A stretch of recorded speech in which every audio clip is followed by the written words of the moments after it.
Good morning, good evening, and good afternoon, wherever you are tuning in from, and welcome back to the Irish Hotspur with your boy Dave for Match Day Live as Tottenham travel to the Molineux to take on Wolves. So, shall I say, a depleted Tottenham travel to the Molineux to take on Wolves. And we are joined by Philip. We all love a bit of Tron Mania. He will be joining. He just rang me there. He's just getting out of bed. And also, Paul was here. Don't know where he's gone, but I presume he'll be back. But let's check in with Philip. Philip, sir, how are you keeping, my man? Yeah, good. Bit apprehensive about today after the events of last Monday, but I still think we're good enough to win. Yeah, but Dermot was saying you had a headache last Monday. I'd say it was tenfold after that. Well, no, I had an attack of migraine, so I had to kind of lay low for a few days. But I'm grand now. I'm back to normal again now. No, so, good mind to you, see. that Monday night didn't help. I'd say you needed more Panadol for that dark room and a load of Panadol. Oh, stronger than Panadol, I'll tell you. Anyway. Oh, brilliant. And down to Paul. Paul, how are you keeping, sir? Yeah, I'm good. I'm looking forward to the game, man. You know, another challenge. See how we face up to it.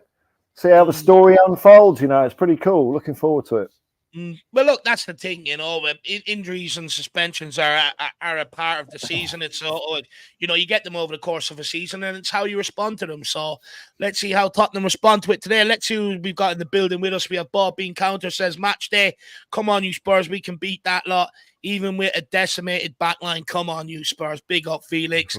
We have me in here. She says, "It's match day. Let's go." Absolutely love that. Big up Mia. She's absolutely pumped for today. Abby is here, says, "I believe we will win today because now our fringe players have become good players. We can see the performances of Eric Dier." We'll get onto that for a conversation for sure. And says will be a new hero for Spurs. Do you know what? Donovan put in a couple of Donovan Oosterreicher. He put in a couple of interesting questions yesterday around Dier and that. So we'll definitely get onto them. Saray says, "Big up Dave and Jack and everyone. Come on, you Spurs. Let's do it. We never stop." Absolutely love that. Bob Down Under says, "Really excited to see Ange and the team respond to this challenge." Big up, love that. And that's the thing, you know, Ange, I think, will handle the adversity different to maybe what a Conte and a Jose would have. So, you know, that could work out in our favour. Kerry King says, "Coy's interesting times ahead. Big Ange has got this, definitely." Big up, Donovan. Great to see you in the building, sir. Wayne Bonner says, "Good morning, everyone. Match day is finally here. 4-2 to the mighty Spurs, the greatest football team in the history of the game. Come on, you Spurs. Tottenham till I die." On your bike, Scott. Good morning. Great to see you, sir. We also have Keith Edwards in the house. Looks like Dier is to start. I think he will, yeah, for sure. Kaya Gotazzo. Tajali says, "We need Bentancur because he's our best attacking-minded midfielder." Of course, the injury to Madison, we'll have to get onto that. The Scouser says, "Højbjerg at centre-back." I'd definitely play him at centre-back today for sure. Andrew Jones says, "Double for Kulu tonight." Welsh Gal says, "Big up Dave, the Godfather. Peace and love to Paul. Come on, you Spurs, in the big Ange we trust." We have musings of a football fan says, "Morning panel, I feel this will be the first real test for Ange. Wolves are a good side and have been unlucky this season. I'll take a 2-1. Come on, you Spurs." And look, we traditionally, even me growing up as a kid, you know, it's always been tight games at the Molineux, so it's going to be a tough one today. And then me, a W member for 13 months, salute to you. And she says, "Big up, guys. Early one today. Let's go. Glad you are feeling better, Philip. Let's show them what we're made of. Coys. I mean, it's absolutely pumped, Philip." Yeah, absolutely. Oh, yeah. Well, of course, she has Romero in the dungeon again for a couple of matches, so that's probably what's keeping her going, you know. She was the only one celebrating Romero getting sent off. That's right. That's right. Big up though, Mia. Make sure you give Romero plenty of TLC. And then we also have NJ123. Big up, boys. Come on, you Spurs. Ribsy says 11:30 p.m. Kickoff for me, almost civilized. And we have the one and only William Kelly. Good to see you, sir. And hopefully you are keeping well. My man says, "Big up, boys. Believe in Ange." Always that we do. I think he'll find a way today, William. I do think he'll find a way despite the adversity. And then let's welcome in Dermot Tron. We all love a bit of Tron Mania. Let's bring him in. Dermot, how do you keep it? Not too bad. Sorry, I'm a little bit late. Sorry, I do apologise, but better late than never. And always leave the best to last, as I say. Look, we all need a So cup of they coffee or say. tea in the morning, Dermo. You're I forgiven. need something stronger than that. Everyone in the chat, let us know what Dermot's punishment should be for arriving late. Let us know what his punishment should be. But look, let's bring up some things. Of course, this will take it. No, it doesn't take ages today. So, stadium, of course, we are playing away at the Molyneux. It is a 12:30 p.m. kickoff. Nice and early for all of us. Hopefully, we get the win because, as we know, it makes our weekend. Referee Tim Robinson, don't know where to pull this guy out. I've never heard of him before. Dark Song J, if you're listening, maybe a few stats would be lovely. In the VAR room, they've rolled out the best.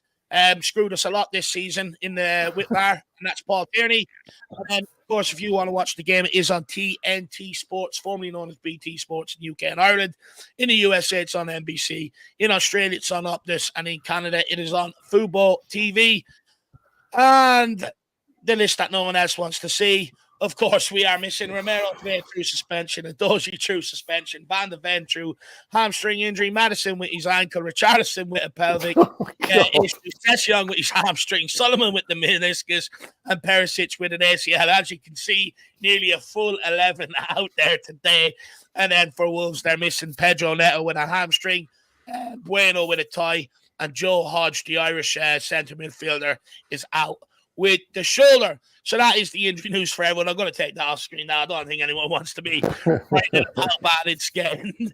And then, of course, the one and only record, 3 manager of the months on the trot. We'll go around the panel, let everyone have a quick say on this. Philip, what do you want to say about Yes, it's absolutely well deserved. Let's hope he makes it 4 with the adversity that we're going to be up against now for the next few matches. If we win them, there's no one going to touch him. I'm just interested. Have they announced the player of the month yet? Because we were in for that as well, I believe. No, I didn't. I know Jamie Donnelly got player Premier League player 2 of the month. I don't know. I think, they did. Didn't Salah win it? Did he? Oh, Salah. Oh, God. Right.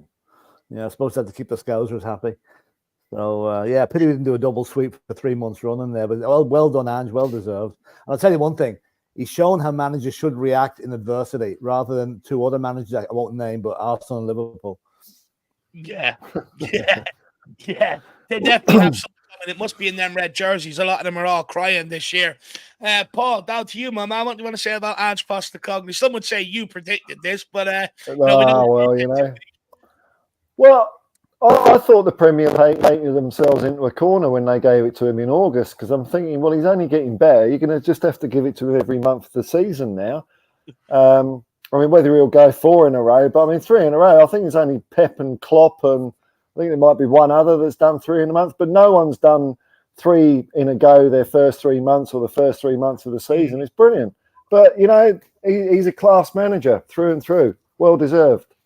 Yeah, for sure. Dermo, what do you want to say about Ange winning his 3rd manager of the month? Look, he's the best thing since Bill Nick and Keith Birkinshaw. Do you know what do you expect? It's Bill Nick reincarnated. He's going to win it again. He's going to win the 4th time in a row. He's got the match ball. He's taking it home. Come on, Spurs. He's going to take us to glory. What a man. What a manager. Oh, look him. He's wearing that. He's wearing that suit with absolute honor. He looks absolutely fantastic in that. And then, of course, he don't look that good in a suit in real life, though. When you see him on the touchline, it's always a little bit, collar's a bit and rough and ready. Yeah. And then also big congratulations to Jamie Donnelly, Premier League Player 2 of the month as well. Absolutely phenomenal. Picking up awards left, right, and centre here at Tottenham Hotspur, which is absolutely fantastic to see. And hopefully we can match it with a result today. But Philip, we came crashing back down to earth Monday night. What do we have to do today to pick ourselves back up again and, bounce back today at Wolves? Get back into orbit again, I think is the best way of putting it. Seeing as we crashed down on Monday. This is going to be a test. This is probably the biggest test Ange has had so far, because up to now it's been a pretty unchanged side, pretty steady team every game. Now he's got to make at least 4 changes today. And the changes are going to be mainly in defence. So I think it's going to be up to the lads that are coming in to buy into what the players that have just gone out injured have been doing all season. And I think that the mentality and the camaraderie in that squad is something we haven't seen at Tottenham for years. And I think it'll be good enough to take us through today. I know Wolves will be chomping at the bit. They'll probably come at us down the middle because we're going to have complete change of centre-back routine today, whatever happens. And that's why I think that the midfield is going to be so important, the defensive midfield. And I'll be interested to see what we think about the selections there. But I think we've built the momentum. We'll keep it going today, and we're going to win today. Absolutely love that. Absolutely love that. I really do hope so. You know, Paul, what would you say to people that maybe aren't as optimistic heading into today's game with all the sort of injuries and suspensions that we're carrying? I think we just carry on where we left off against Chelsea. Especially the first 20 minutes. It'd be great to see 11 players on the pitch. Hope they don't sort of, go a bit wobbly again. But the way they finished out the game against Chelsea, I thought that they did us proud, So that was mainly the subs coming on. So they know what to do. They just got to do it from the first whistle. See how we go. But we've got a good chance. They seem to be getting on board. They seem to, they wouldn't have played the way they did last week if they hadn't bought into Ange. To do that, that wasn't taking the easy way out. That was really brave what they did. So they believe in the manager. So it's good, I reckon. And it's more energy sapping playing the way they did. So they're putting in the effort and the energy levels, which is something we definitely cannot complain about. Dermotron, where are you at with today? What do we need to do to pick ourselves up? I think we just need to keep doing what we've been doing. I think Andrew used Mondays as a motivational look what we can do with 9 men. If we can keep it at 11, keep our heads, we got this. And I think the players that are coming in will be so determined for Ange.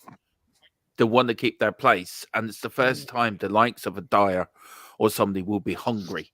As you said yesterday in your predicted lineup, Dave, they'll be hungry to prove Ange wrong. We've never had that before.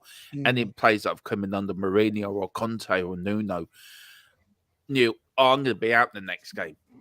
They're coming in on the ranks, and if I impress them now, I can keep my place. And I think that's what the difference is this time around. I think that's what's going to happen today.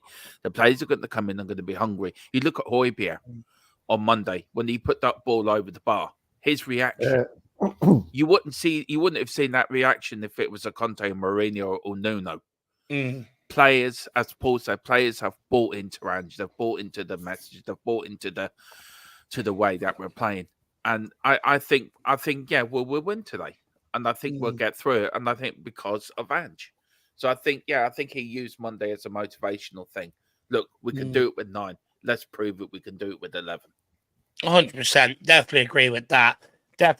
Let's welcome a few more people in. Claude Murphy, I'm confident the harder they come, the harder they fall. Come on, you Spurs. Stevie Fraser says, morning, kind of excited to see what Ange does here. I think we all are. Big ups, though, Stevie Fraser. Luke says, I guess I'm just projecting past Spurs trauma, but that list makes me feel the season's about to fall off the wagon, and we'll talk about that now, my man.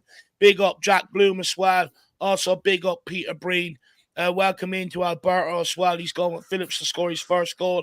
Absolute bore. Great to see you. Impressed with the positivity. I just don't have it in me. Look, not everybody has it in them, and this is the wonderful thing. We all see football through different lenses, my man. And then Dark Sun G says, really worried about Hwang. Lucky for us, no Neto. Come on, you Spurs. Dark Sun G, no Pedro Neto is absolutely huge for us today. He's the sort of player that if we do rely on a Davies and a Dier that they hate coming up against, the pace, quick, tricky, in behind. What I will say about Hwang, though, is he's lethal in the box.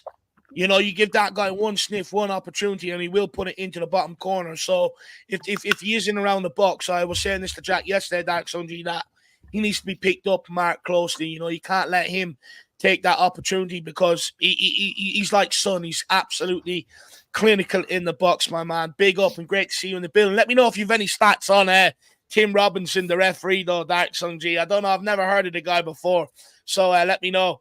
And he also says we showed more fight with 9 men than Man United with 10 men against Copenhagen. I mean, it's a good point, right? There's a way of, who wants this one? We'll throw it to you, Paul. We'll throw this one to you.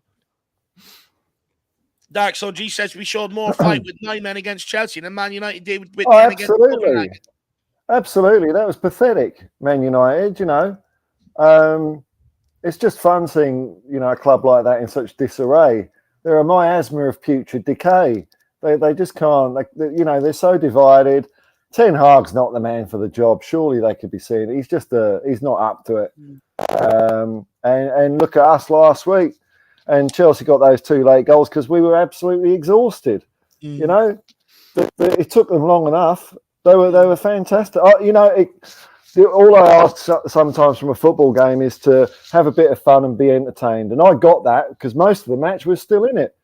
And that's because of the performance they put in. It was such fight. It was really good. Much better than Man United. Don't even put them in the same sentence. It's insulting.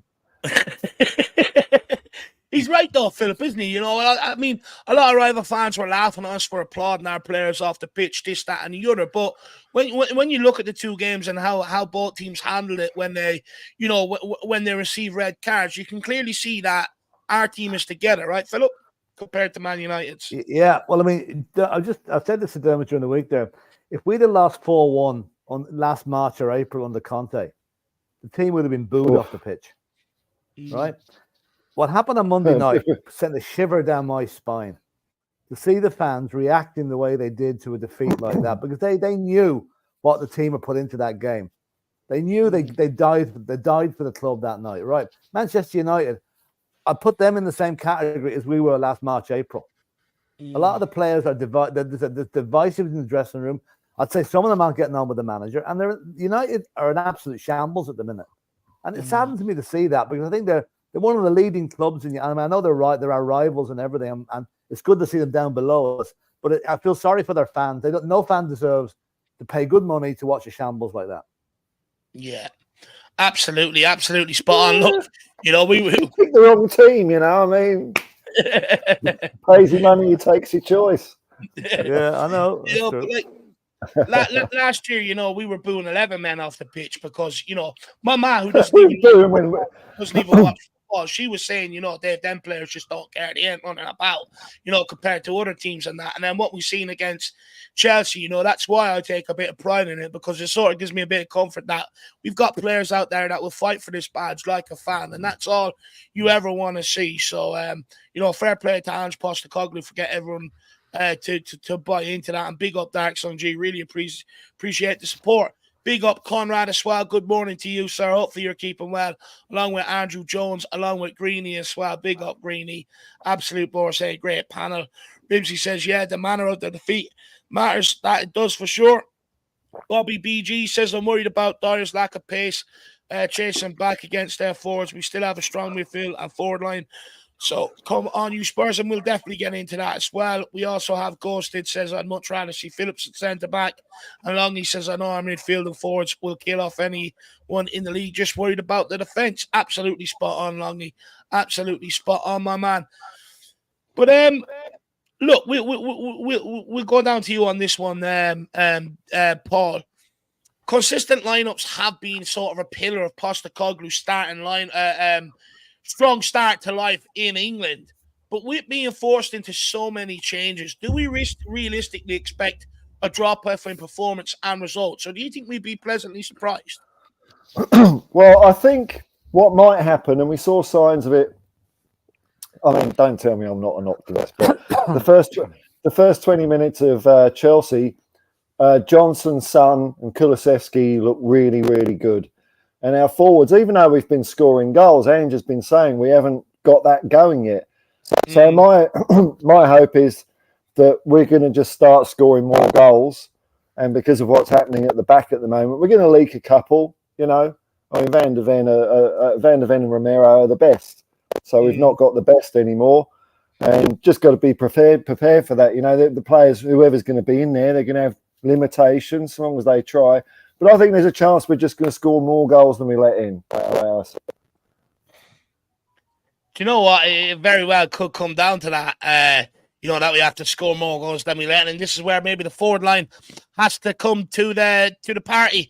But Dermot, do you think it's realistic, to expect a drop-off in performances and results? Because we did, take yourself back to the Fulham game, the Carabao Cup game, when some of these guys did end up stepping in, there was a massive drop-off. I think there will be. I think we'd be foolish not to expect that. Look, we all know Romero and Van der Ven are on a different level. We know Destiny's on a different level. So Dier and Davis, you know exactly what you're going to... They say exactly on the team what you're going to get. It's useless, but you have to play them, which is a shame. But look, there will be a drop-off, but I don't think there'll be that much of a drop-off. I think the Premier League, I think Ange would have learnt lessons from the Fulham game. and I think them players will be prepared more, I think, for this game than that. But look, yeah, there will be drop off. Of course, there'll be a drop off, but look, I don't think it's bad as Fulham. I mean, where do you sit on that on that debate, Philip? Dermo reckons there might be a bit of drop off. Paul reckons we'll have enough to get by. Where do you sit on it? Somewhere in the middle, I think. I think it's, you can't expect the likes of Eric Dier and Davis or whoever comes in to replicate what Romero and Van de Ven have done. Maybe 70% of it, which is going to be a bit of a drop off. But I think our best strength is in the midfield and going forward. So I think attack is the best form of defense in a situation like that. Keep the ball away from our defenders and let the attack boys do the business. That being said, I think we're going to need a bit more protection for the back four today because let's face it, the pace isn't going to be there. So yeah, there's going to be a bit of a drop off, not significant, but I think the first 10 minutes will be interesting to see what Wolves do. Do they try and press us from the start, or do they do what a lot of teams have done, kind of sit back and come at us? But we'll see. But yeah, it's not going to be as fluent or as pretty to watch, but I still think we've got enough to win it. Look, if I was Wolves today, I'd be putting a few long balls straight away up into our up on our defense. Straight away, just sort of test them and see how nervy they are. Look, this one could really go either way. You've got some fringe players like Eric Dier who never wanted to leave the club in the first place. Now he's getting his opportunity. He could either step up and take it, and he has an opportunity to prove people like me wrong, or he could come in and things could absolutely tail off. Now, what I will say is, Ange Postecoglou has got by so far without Harry Kane, and I wouldn't put it by him to be able to sort something out with that backline and to be able to get us by as well, So let's wait and see. But I do think Postecoglou will have maybe a plan in place. I wonder, Philip was saying, will the backline get more protection? Could we go to a 4-2-3-1 today to maybe, have two sitting midfielders in front of that backline? It'd be very interesting to see what Ange Postecoglou does. But one thing that won't change is the approach. We'll still look to play out from the back. We'll still look to play our football. We'll still look to press high up the field. And I think we'll still play a high defensive line. So it's now up to the fringe players to come in to prove that they are good enough. They've been bitching and moaning and waiting for this opportunity. Now it's coming.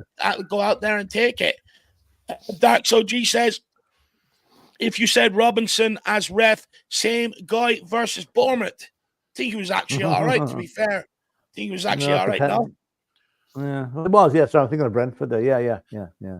I mean, he is a new ref. He was brought up from the Group 1 for this season from the Championship. So he's only had 11 games this season, 6 in the Premier League. How many cards has he dished out, Dermo? He's 30 yellow cards, no reds. He's sort of 22 out of 6 games, 22.6 fouls per G, 0.69 fouls and tackles, pen 0.17 per G, yellow 5 per G. So 30 yellow cards altogether, 49 for the season, 14 in the Championship and 5 in the League Cup. So 49 out of 11 appearances. Come on, man. Well, we know what's about to happen today, don't we? I think the story's already written. We've got a school teacher on the pitch, haven't we? We've got a bloody PE teacher from hell. Oh.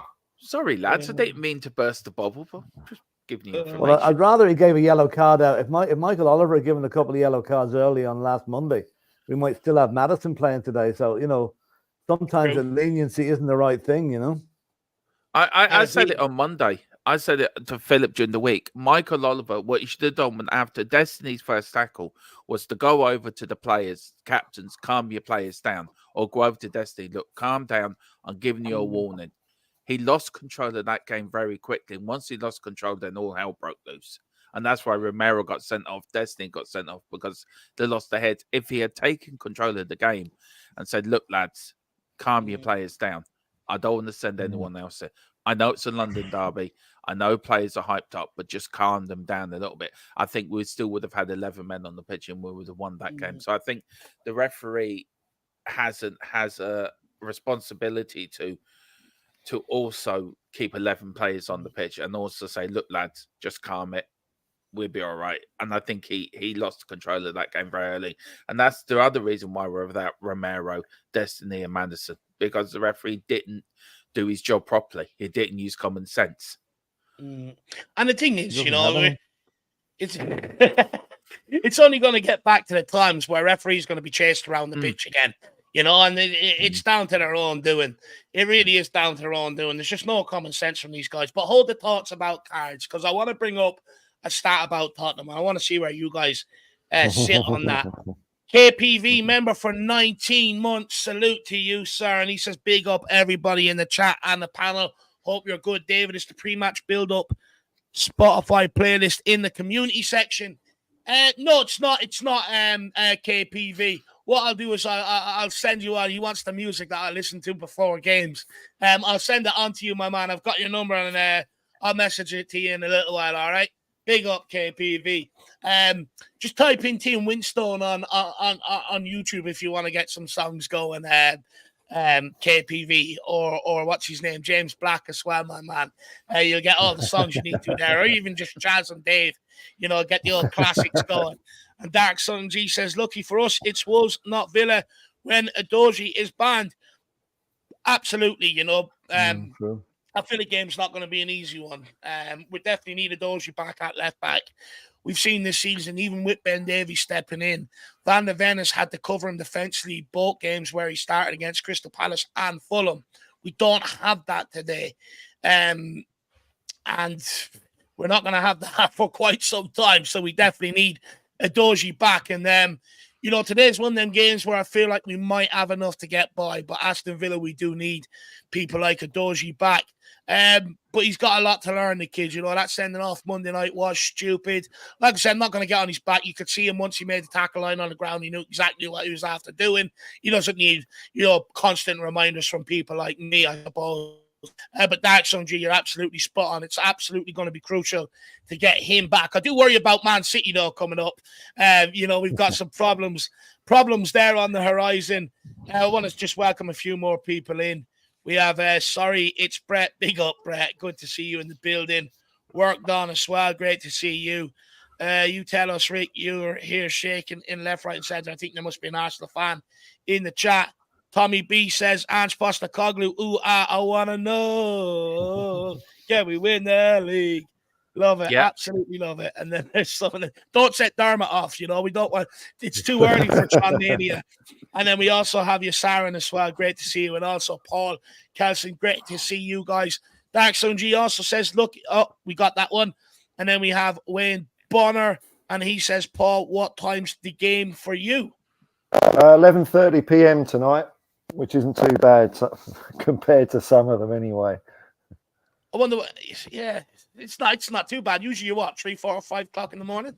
Yes, something like that, 2, 3 in the morning. It's bloody matter. Do you know, honestly, some of the commitment, the likes of, the guys from Australia, New Zealand, the likes of that, so and people from Korea, the commitment you guys have to get up early hours in the morning, watch Spurs, and then, sometimes still have a full day's work ahead of you. It's absolutely amazing commitment. It's not easy. It's a bit easier being a fan over here in the UK and Ireland because, usually games are on Saturdays and, we can, it doesn't really matter because we're all usually off work and stuff like that. But big up, Wayne Bonner. Really appreciate that, my man. Absolute legend.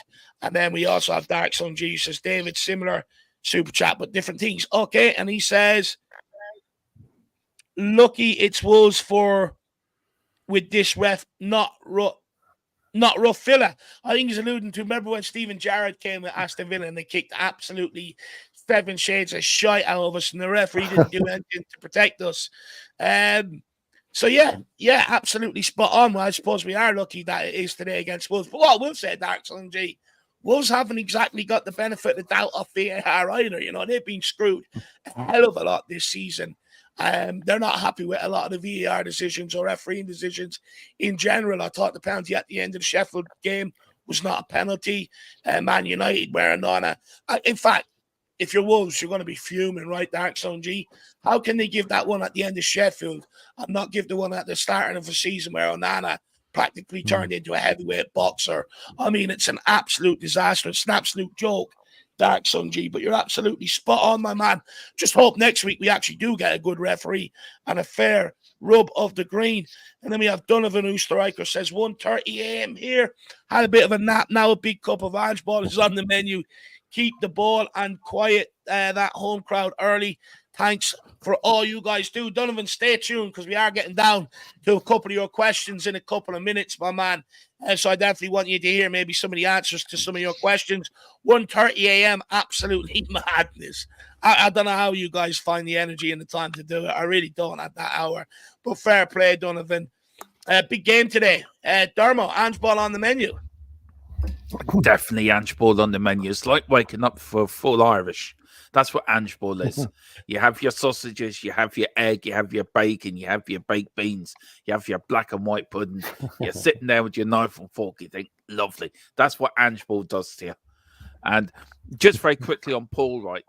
Watching it at 11:30. Paul does that for the whole season, and then for the summer he hibernates.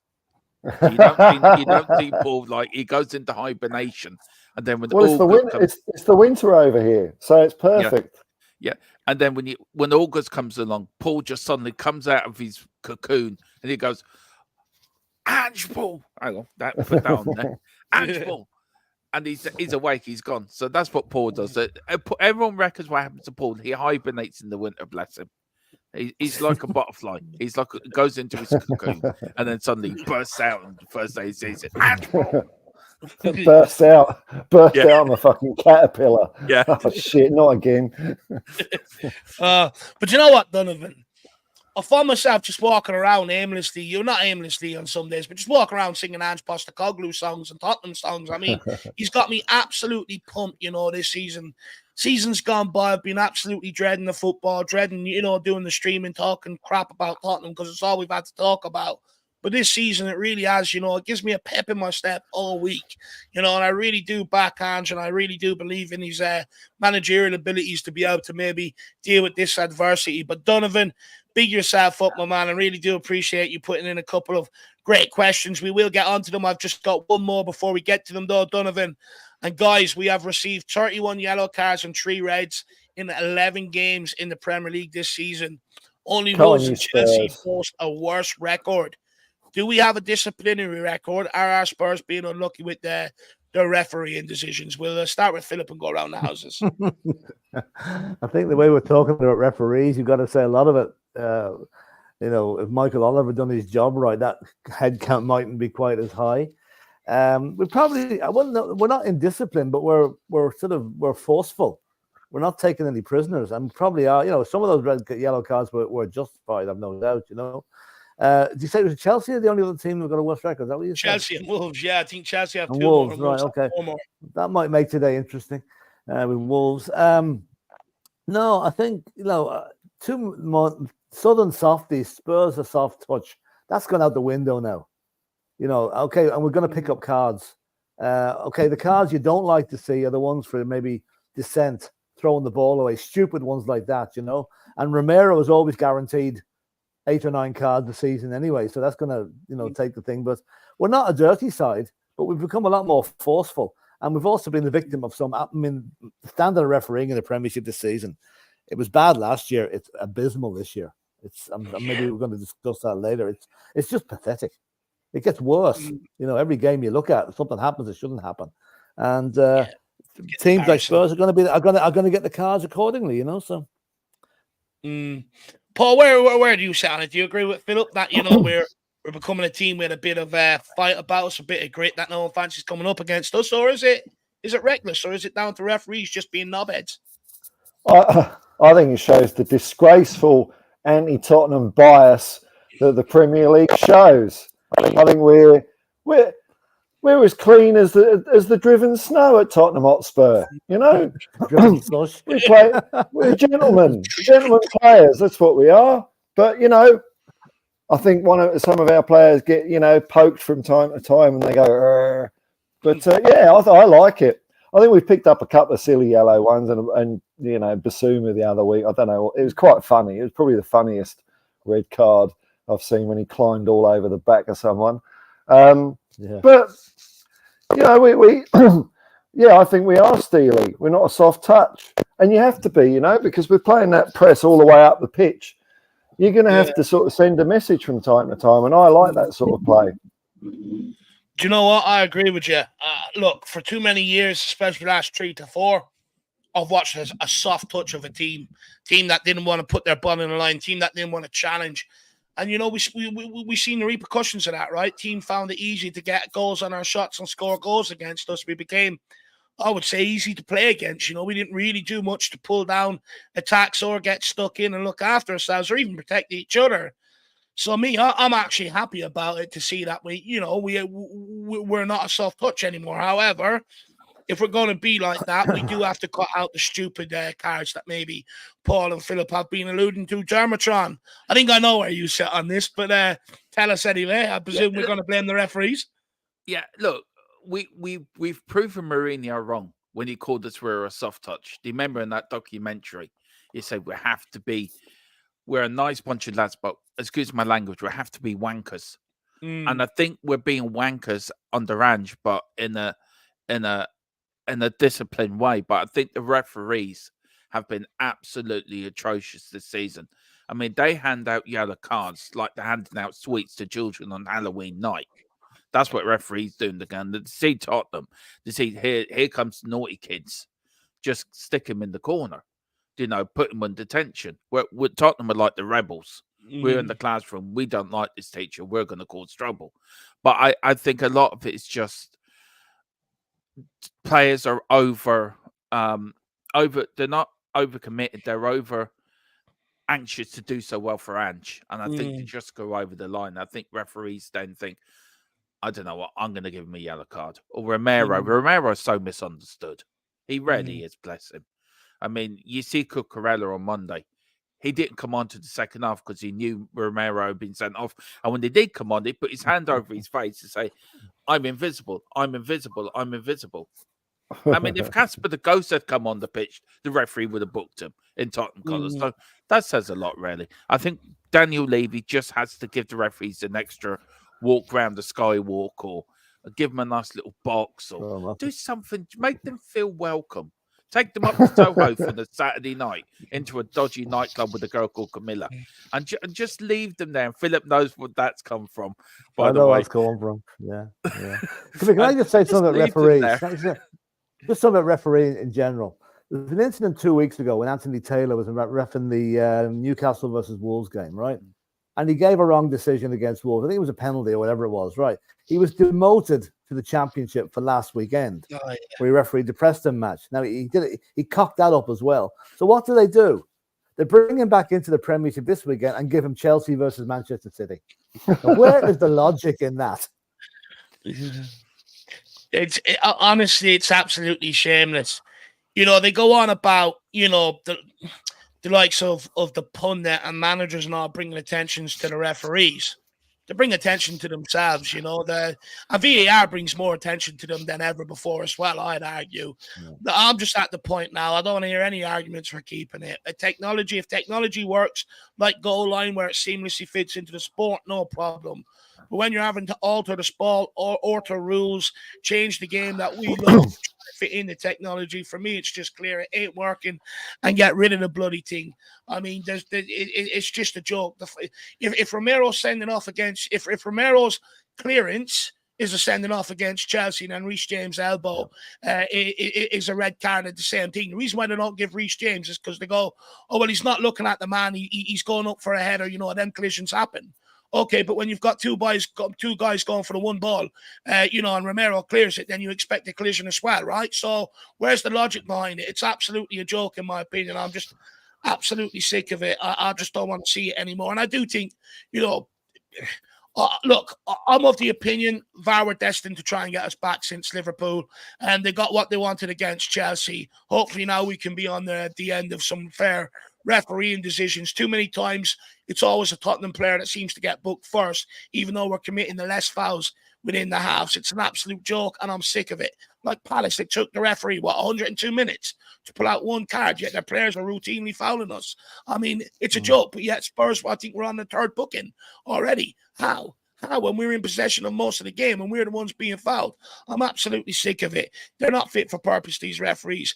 I'm just sick of them. They need to be retrained. Connor Carolyn says, Dave, is there one match commentation that does not hate Spurs? Absolutely not. Absolutely not. They all hate us.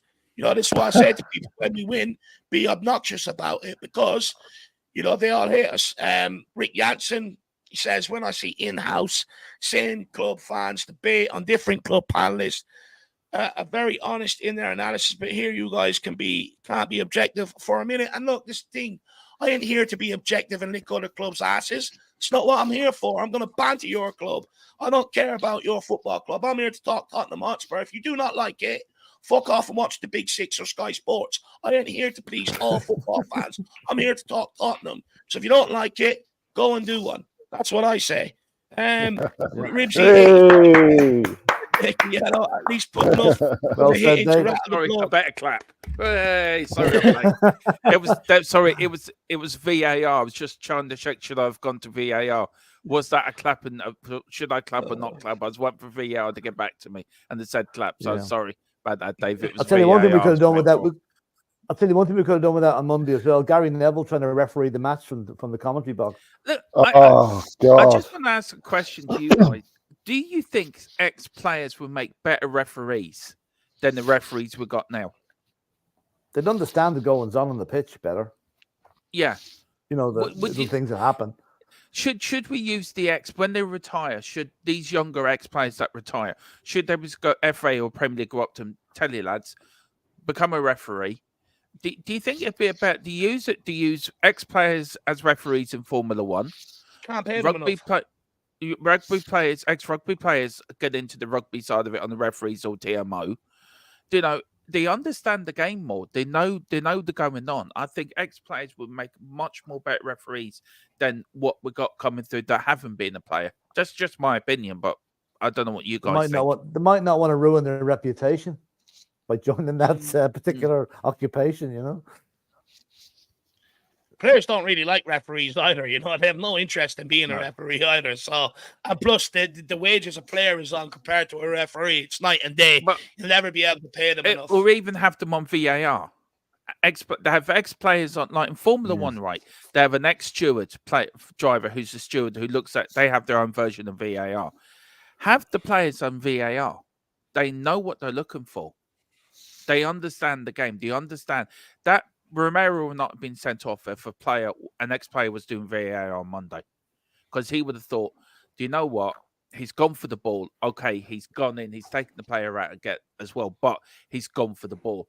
We've got to try something different. We really do. We can't keep going on the way we're going on. It's ruining the game. It's ruining the game. The only thing we is love. with a lot of players, though, Darmo, there'll be bias there. If they're, I know that. I understand they played and stuff like that. I do get what you're saying. Anyway, that's what's that idiot that was brought in there over the summer to come in and sort all this crap out. Hopefully, I did read somewhere that there's big money being pumped into refereeing, to grassroots, trying to get people to come through. So we'll wait and see on that, Tron. We'll wait and see on that. I think refereeing's always been a bit crap. I don't think it's any worse than it has been. But it's just good enough to get a game going and not completely balls it up. I mean, if refereeing was terrible, then the game of football wouldn't exist.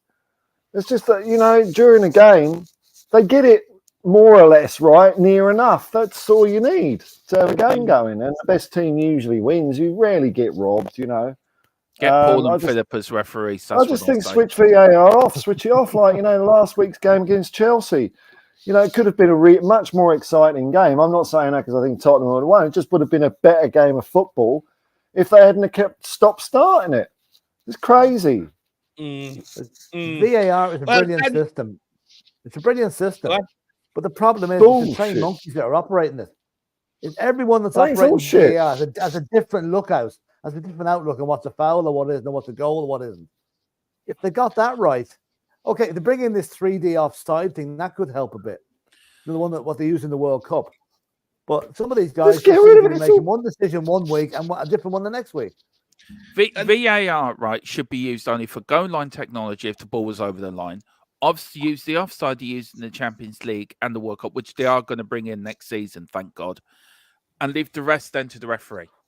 Yeah, I good think point. that's what it should be used for. Yeah. Referees are copping out by leaving it up to VAR. You know, you can't get away with that with anything behind the referee's back. It used to be a bit of the game. Mm. You know, you'd be watching TV and John Motson would say, "Oh, there's been an incident off the ball," and the camera would pan across, and you'd no idea what happened because it was the aftermath. And I like that sort of thing. It's part of the human game. It doesn't have to be perfect, like someone headbutted someone 5 minutes ago down the other end of the pitch. Boop, free kick. No. Are you talking about Millwall fans fighting again, Paul? When you say when John Watson said, "Hang on, they was innocent on four," you talking about Millwall fans again?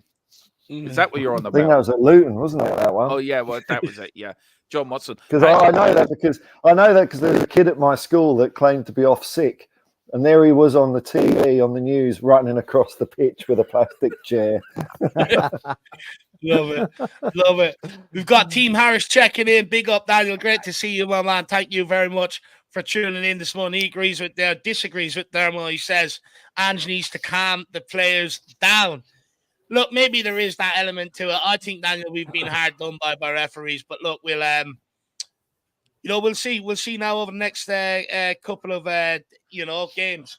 Now that they've got their own back versus Liverpool, whether we do get a fair rub of the green or whether it is down to us. Adrian Chia says, "Greetings from the Basuma Third Kit Society.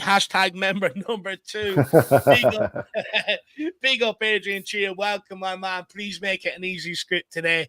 The fact that I actually blame you for Chelsea because you weren't around until the watch along. Usually around before that, given the script and stuff. So I blame you for Chelsea, Adrian Chia. But honestly, great to see you in the build, my man. And big yourself up. Then we also have Moondog says 2-1 to us and Johnson to score the first goal. Come on, you Spurs. Do you know what, Moondog? I've Tottenham back that -1 today, which means we have to win by 2 goals. I think there's a possibility we might just get over the line. And I do think Brennan Johnson, a sacrificial lamb last week against Chelsea, took off once Romero got the red card. Look, I think he's got a point to prove. He was looking threatening. He was looking dangerous before he was taken off. And he's got a point to prove today. And I think he's going to have a massive game. I really do. And we need it from him as well. If he can come to the party, be absolutely huge for us. Let's know what bets you have on, though, Moondog. You got absolutely called Kulusevski first goal scorer last week. So let me know what bets you have on, my man. Absolutely love it. Big yourself up. Moondog, great shout with Brennan Johnson stepping up today. Now, we'll go to you on this one, Philip. Does having the vocal leadership and assertiveness of Vicario affect or change the mentality and performance levels of our reserve defenders coming in? Now, the reason why I find this an interesting question, because I remember my dad saying to me after Monday night that Vicario got on to Skip at some stage, and Skip sort of, didn't take it too well or reacted negatively. But Donovan seems to think it could have a positive impact, saying, "I don't see Big Vic allowing anyone to drop their heads or try and hide from a mistake, unlike Hugo Lloris, who maybe used to let them away with it." Does he have a point here? Absolutely, yeah. Vicario has proved to be a revelation in goal, and not only can he play football with the ball when he has it at his feet, he's got a mouth on him as well, which you need. You need to be shouting at your defenders to keep them up to speed, to keep them and keep their attention. So yeah, the more he shouts at them, the better for me, and keep those boys on their toes. And he's going to be needed today because you're going to have at least 2 new guys playing in front of him today. They haven't played in front of him for long before, so he's going to have to be on his ball today to keep these boys position-wise, tell them where to be, where to go, what to do. So I think it's absolutely brilliant to have a goalkeeper like that. There's got a mouth on him as well as a pair of feet. Do you know, look, I absolutely love it. I mean, it's something I used to pull out Hugo Lloris for, not digging players out, not being vocal. But, Paul, is there maybe a concern? Because I agree with what Phillips saying, but is there a concern that maybe someone like Dier, who used to have a voice, might react a different way to it and, look, shut up, don't tell me what to do sort of thing? You better not, because that the 18-yard box, that's Vicario's.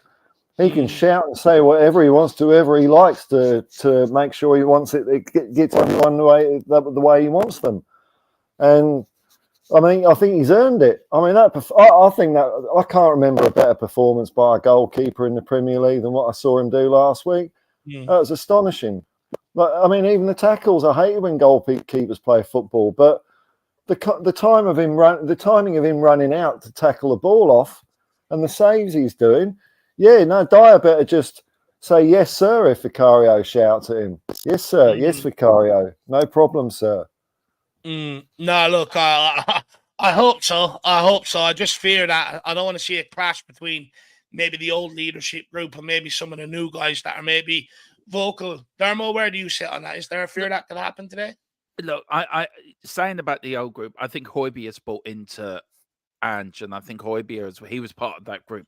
He knows what the new group is, so he's great. Eric Dier is a law to himself. But what Vicario's got to do, if Eric Dier starts talking, just tell Vic, Eric, just keep quiet. I've got this. That's all he's got to say to him. Go all the way back to that preseason friendly when Eric Dier told everyone he had this for this free kick. Right, and he ballsed it up. Eric, just do your job, defend, shut up, listen to your goalkeeper, and get on with it. If you don't, Vic will come over and clump you one. So just do as you're told. But look, Vicario for me has been. Look, Hugo was great in his early days at Tottenham, and then he just weighed off. But Vicario for me, and Philip knows what I'm going to say, he's the new version of Pat Jennings for me, and Philip knows that as well. The way he came out, every time he came out, my heart was in my mouth. But we've got a goalkeeper who we can trust, who's a sweeper. He's not just a goalkeeper; he's our sweeper. Sweeper keeper. And for me, he's our new Pat Jennings. We've been looking for a keeper since the big man left. There he is, Vicario. He's going to be our goalkeeper for the next 10, 15 years. That lad is going to be, by the time he retires, we'll be calling him Pat Jennings Mark II. I think he's that good. He's been an absolute revelation, and like J-Mac says here, he does the bullet with Ray. And for quite some time, I think we've been maybe tricked into that spending more means a better quality player. And in essence, when you're spending in around 100 million on a player, you could say that's true. But I think one thing we've learned at Tottenham Hotspur, when you're in the pool that we're in, it's what you spend it on and not how much you spend. For me, Vicario's 10 times the keeper that Ray is. I think he's better with his feet, but also he's a better shot stopper. And also, I think you can rely on him in big moments in games, whereas you can't with David Raya. And I'm so glad that we got this one over the line, because if we did have, even if we did have a David Raya, things could have turned out so much differently than what they are now. What I love about Vicario is all aspects of his game has been tested. Against Bournemouth, it was more so, how can he distribute with his feet? In other big games against maybe like United, Arsenal, he's come up with big saves in big moments. And against Chelsea, how can he do as a sweeper keeper? Stood up to the test. So all aspects of the guy's game has been tested, and he stood up. The only thing is he's going to be tested a lot more now with a makeshift back four in front of him. Can he do it all game long when we need him to? It's going to be a big ask. But let's see if he can stand up. I think he will. Now, I do have one more question before we maybe start going in and talking about, what we do at centre-back and stuff like that. And it's more so, of course, with Van der Ven out injured, we don't have that recovery pace in behind, which was a huge asset to us, because it meant a lot of teams, when we have Van der Ven there, didn't want to put that ball in behind, which meant we weren't going back, which was absolutely brilliant. But we'll go to you on this one again, Tron. Could we see Vicario adopt that sweeper keeper role that you spoke about, similar to what he did versus Chelsea, maybe to make up for the loss of Van der Ven's recovery pace? Because that is one way out of it. Yeah, it is one way out of it. I mean, Vicario proved on Monday how good he is at that sweeper role. And we need that in the goalkeeper. Modern goalkeepers need to do that now, where I don't think Hugo didn't have the pace or the mentality to do that. I think Vicario does as a young keeper, and your modern goalkeeper has to be the sweeper. I don't think Raya could have done that either, by the way, and we did dodge a bullet on him. You see how he's been at them lot down the road. He's been an absolute disaster. So I think Vicario, for me, will make up for the loss of Van der Ven. Look, I'm fully confident. Every time he comes out, I am confident we're not going to concede. You look at the saves he's made, hands, feet, body. I looked at his reel before he came to Tottenham. There was one game, I think he played the Italian league, and he saved 3 shots with 3 different parts of his body. Mm. And it was like, and he did that the other night. Every time Chelsea come forward, he was out there. He made himself so big that the Chelsea players did not know where to go. And it took them to the 94th minute to get one over him. That shows how good he is. And that's how good he is a sweeper. And we're going to need that. We're going to need that with that Van de Ven. And we can look behind him and think, we've now got a keeper that can do everything. So and then you look at Raya, he couldn't do that. And I think we really dodged a bullet on him, and you're right. So big up to Vicario. Yeah, he's restored my faith in goalkeeping. He's been absolutely outstanding. Before we get Phillips' take on it, Paul, you've been up since 2 a.m. You've been working, and then back here for the Spurs chat. Really do appreciate it. But he's absolutely knackered. Paul, where can people find you, my man? Go get some sleep before the big game. Yeah, it's also really hot and stinky, humid, and I'm sweating. I'm just fading, man. So yeah, sorry, you can find me at Hotspur Hippie. Hopefully, I'll have a couple of hours kipping. I'll be up for the game. I usually am, but yeah, I'm a bit done. So see you, Dermo. See you, Philip. See you, David. See you, Paul. Can't you Spurs? I think we're going to win. I won't tell you my prediction because you haven't done that yet. But we're going to bloody win. Can I just say score prediction? Can I just say to you, Paul, very quick, the start of your channel, right? If you take a certain substance, right, that'd be a great thing. You know what I'm on about. Because of all the different lights and everything. It's freaking awesome. Yeah, that's love it. Yeah. No, my prediction's 4-2. That's what it is for tonight. So, all right. See you, folks. Paul, Bye, Paul. Big up, Paul. Very, very soon. See you, my man. Bye-bye. Everyone, please do get over and check out Hotspur Hippie, though. Absolutely brilliant man.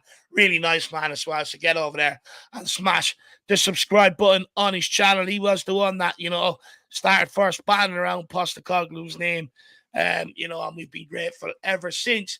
Philip, will it work as Vicario playing sweeper keeper if you do play a Dier and a Davies in that back line that maybe they don't have the pace of a Van de Ven, but Vicario playing on the edge of his box might be able to alleviate us a little? Yeah, I think it has to actually. Yeah, I know, as you said, we relied a lot on Mickey Van de Ven's pace. I think Vicario is going to have 2 roles today: as a shot stopper and a sweeper. Because let's face it, Davies and Dier have got the turning circle of the Titanic between them, so that they're not going to be able to get back as quickly as the other lads can do. So yeah, he's going to be needed. Now, I have a theory about what might happen in the centre back position today, which we'll probably discuss later on. And it doesn't involve both Dier and Davies playing, so we'll talk about that later. But Vicario does need to be on his mettle, concentrate, and get out there quickly, like he did against Chelsea. Yeah, no, for sure.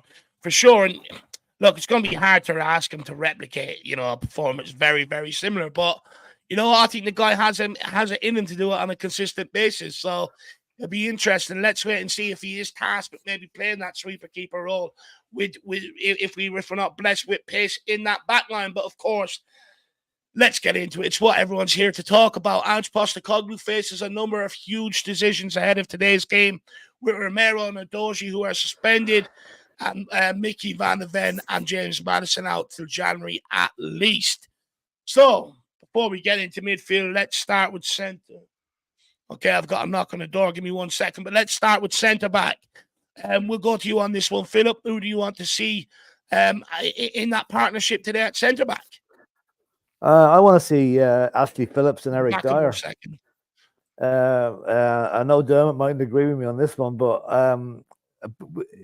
Dier has no pace. We know that. But he's got a football brain, which he uses now and again, not all the time. Let's hope today's one of the days where he actually brings it with him. But Ashley Phillips has got a lot of pace. And I think that the mixture of the two of them would be a little bit of not a stopgap with the fact that we're missing Van de Ven's pace.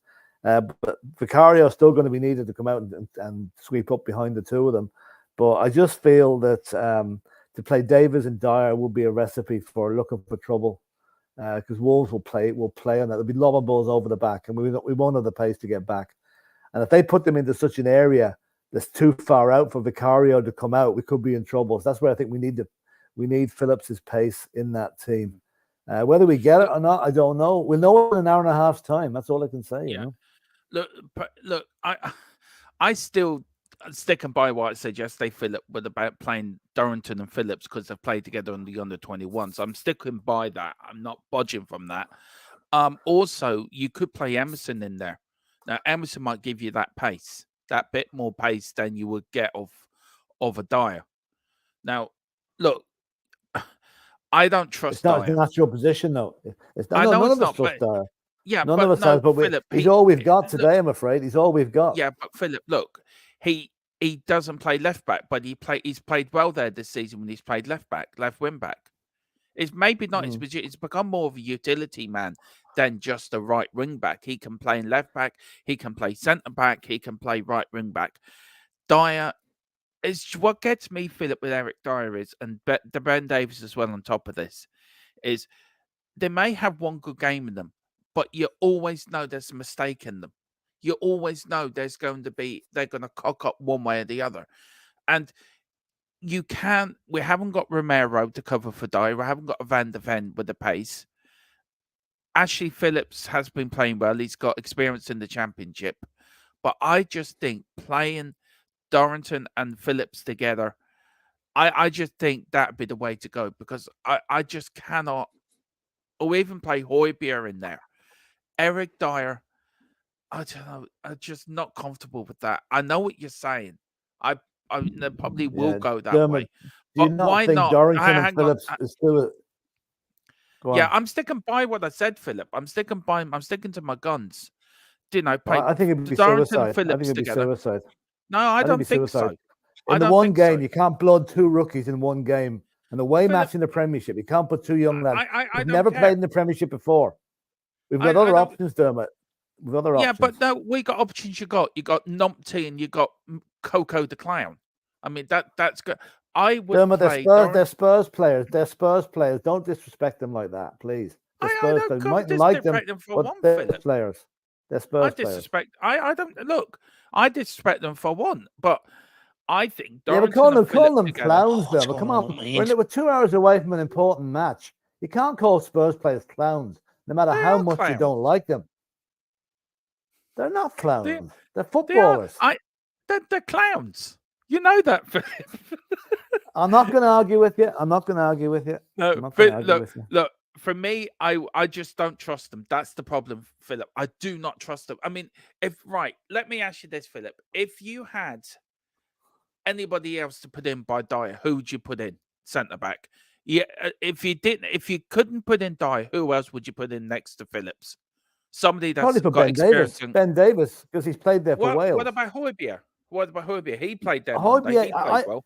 No, it's horses for courses here. Højbjerg was an emergency centre back put there because with no other options. We've got options with Davies. He has played centre back for Wales. He's experienced there.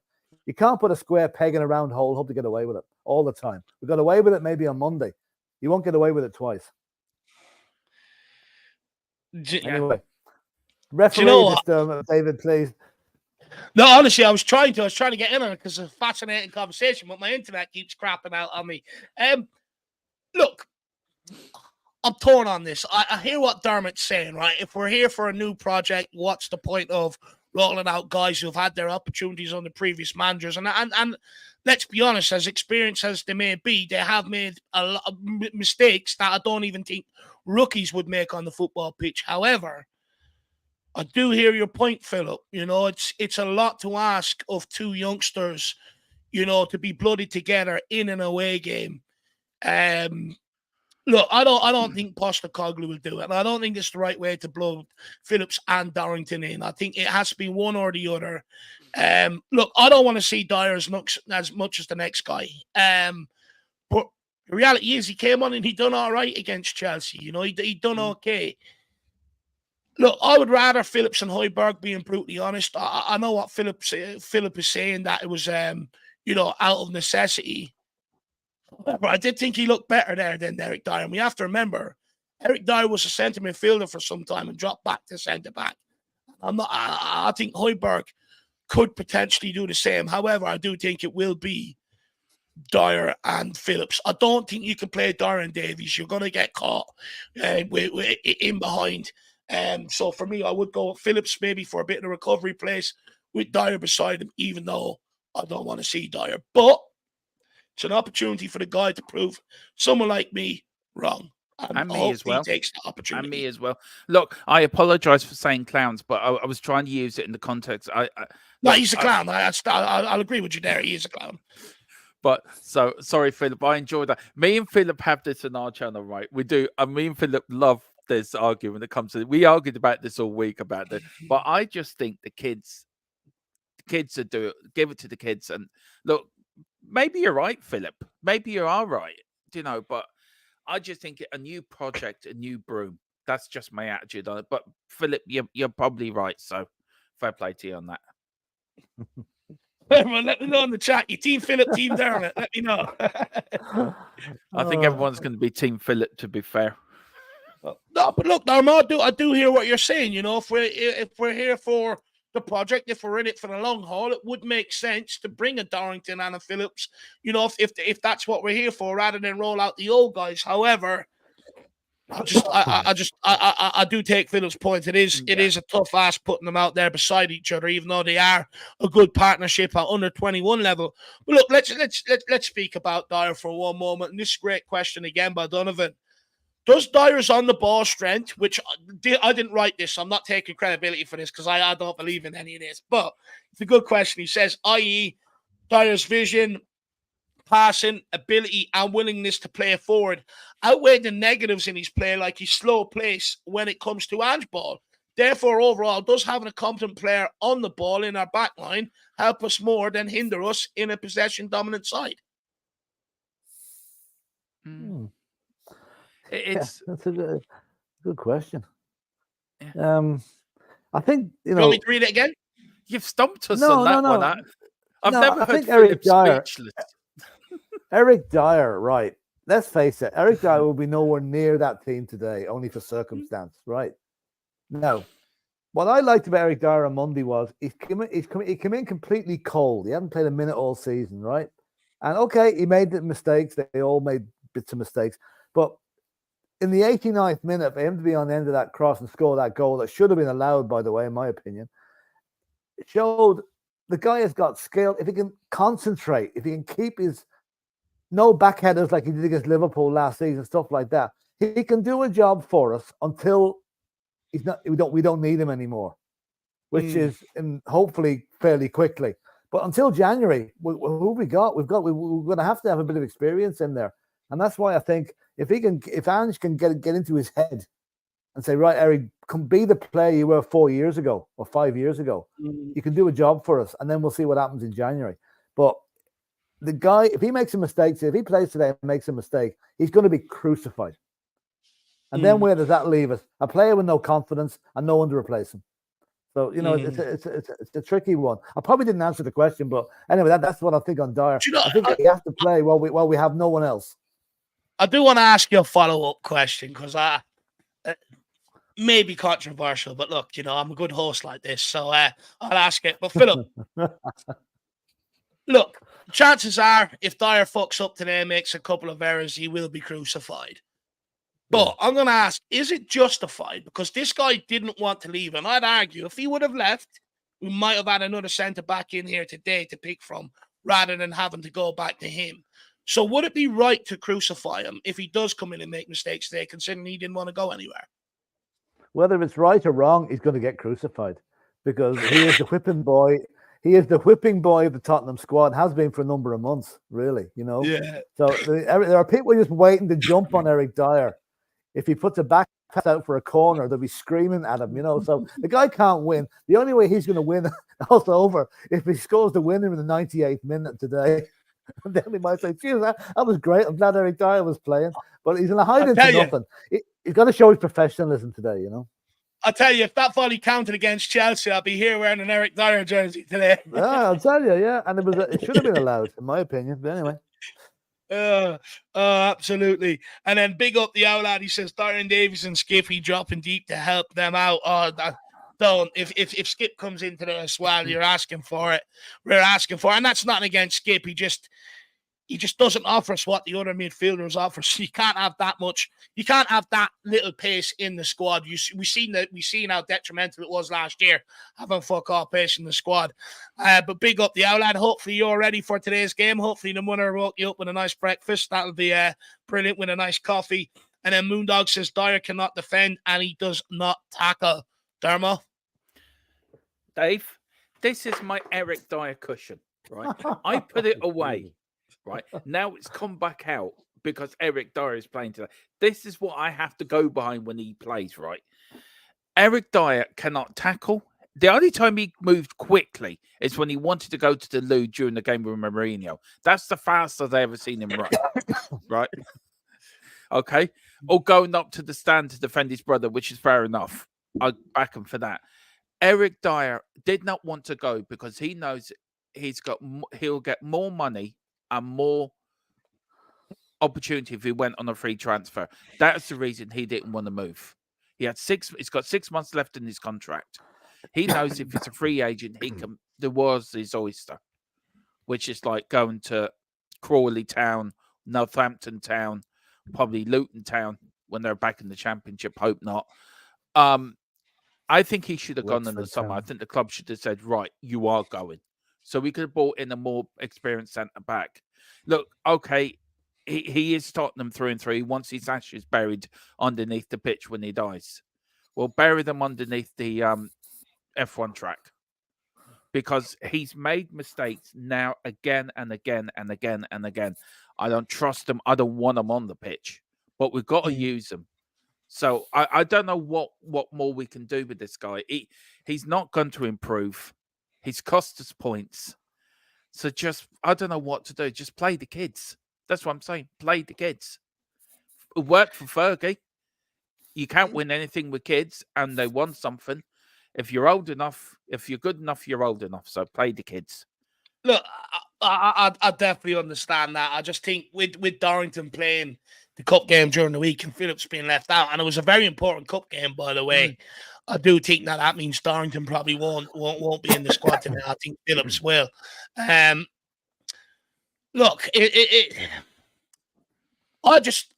I want the guy to come in and do a job. I don't want to be sitting here clowning on him after the game after making yet more mistakes. I just want him to come in and do a job so we can get by and get over the line. It's all we need from Eric. Hopefully he can do that. We've seen at Tottenham, he can have some good games, but then equally, he has absolutely horrendous games. And just hopefully today, it's one of his good games. But Moondog, I agree with you. He can't defend. He can't tackle. He doesn't want to tackle. And he can't deal with balls in behind him. And I'd argue, despite Donovan putting in a great question, I'd argue he's not even that great on the ball. I mean, what we're seeing Mickey Van de Ven and Romero do, simple passes into midfield, clipping it out to fullbacks, used to go out into the stand, used to go back to the opposition goalkeeper. I just hope, look, a lot of players have took to Ange ball. Højbjerg's took to it better than what most people thought. Hopefully Dier can step up and do the same. All we need is a job from him. That's all we need.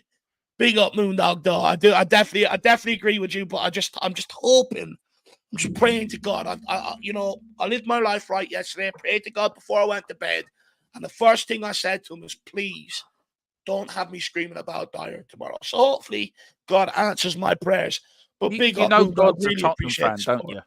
You know God's a Tottenham fan. You know God's a Tottenham fan. Right. He does this deliberately, Dave, just to make you suffer with Eric Dier. You do know that. Yeah. So, I know. I'd get on the phone to him if I was you. If he's listening, hey, big fella, just leave Dave alone today. Just make my life easy. Just make my life easy. Steve D says, let's see. I'm buzzing for us to prove everyone wrong. Big up, Steve D. Big up, Carl. Great to see you. Ribsy says, pretty good volley to finish on his disallowed goal, though. Not arguing that. No, absolutely. Absolutely. Level Earth says, Dier can't deal with pressure. Sorry, Philip is right. That goal should have stood. And Philip is right. It did come off for Chelsea players. So, fair play to him. Yeah, I that's what I thought at the time that it came off a Chelsea player, but they deemed it didn't. So, I don't know. Kuva says, the argument for playing the youngsters was that this is the perfect season to do it with little expectation at the start. Now it's choice. Go for it this season or just stick with the longer term. Look, great observation, Kuva. I mean, this is why I'm so shocked that so many people are against giving Phillips a debut today, or even, a Dorrington, is because I thought the whole idea with this project and this was to go with the new.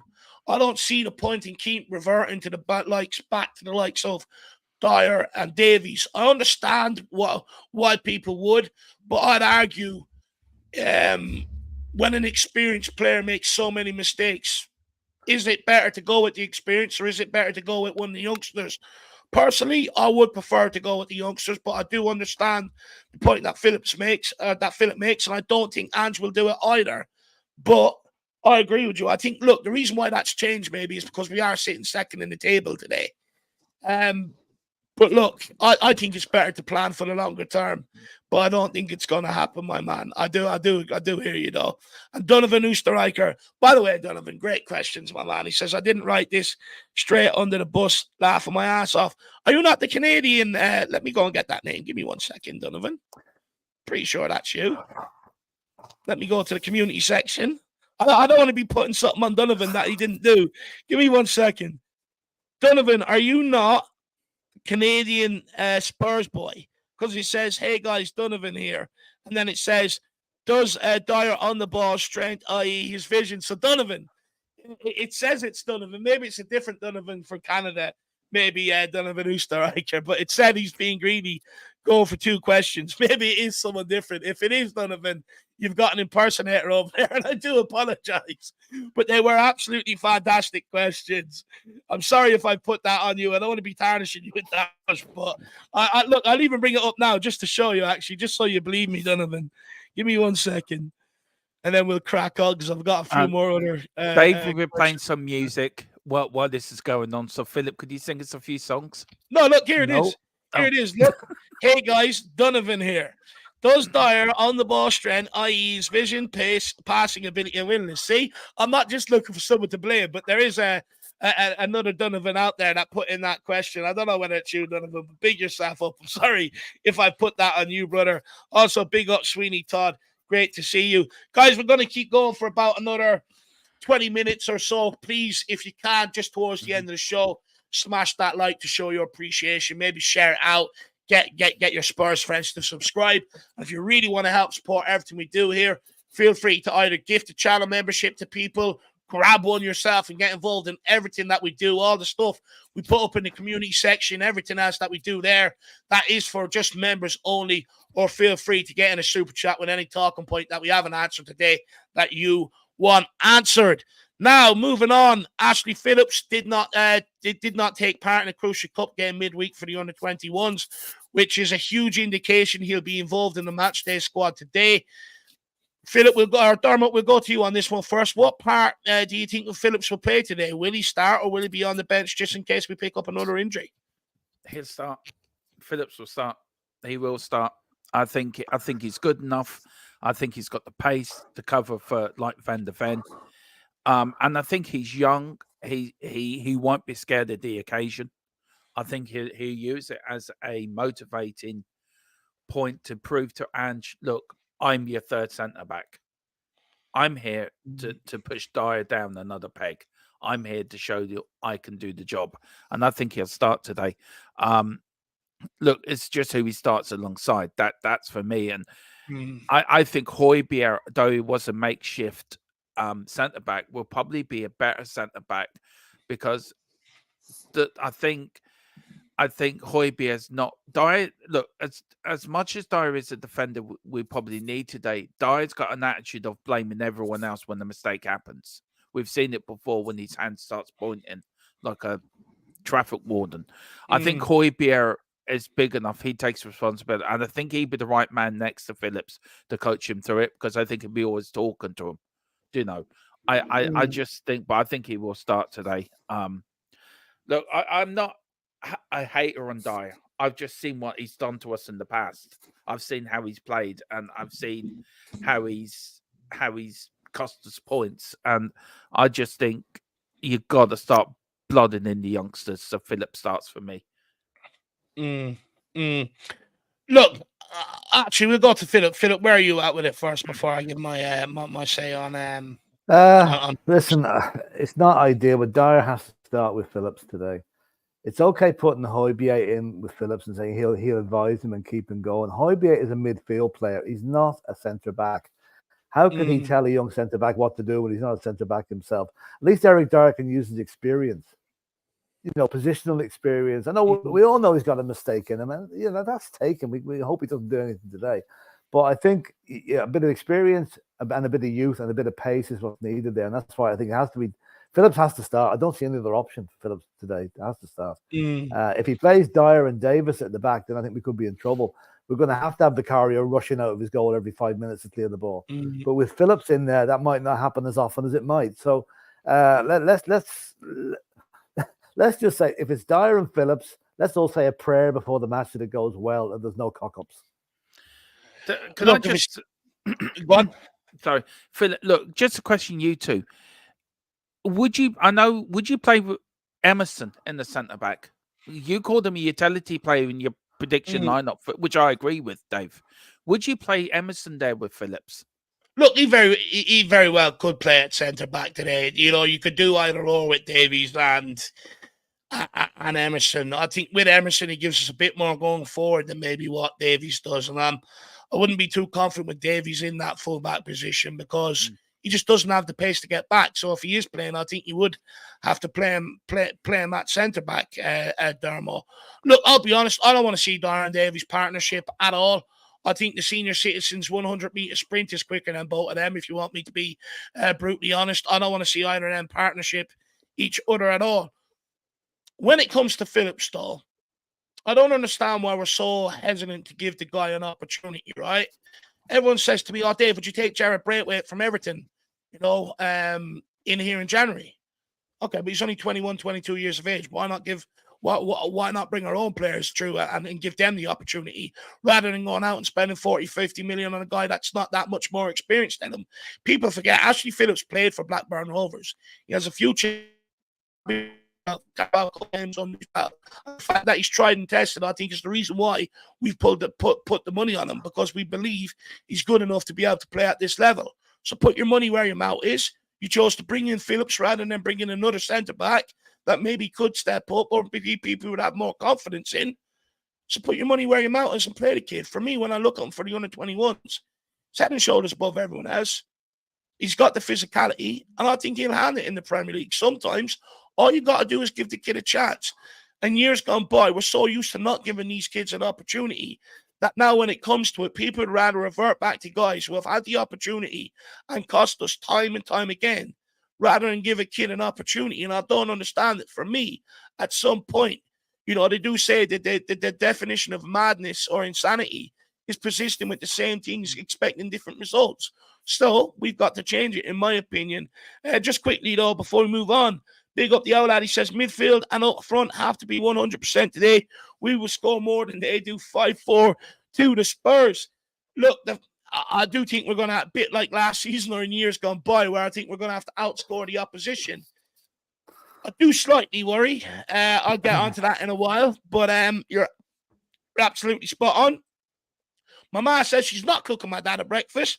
There's a shop down the road and he can go and get a breakfast. Fair play. Mother laying down the law. But if I was there, this is where my dad gets jealous, because if I was there, I know my mother would make me a breakfast. She'd have to keep me fed for sure.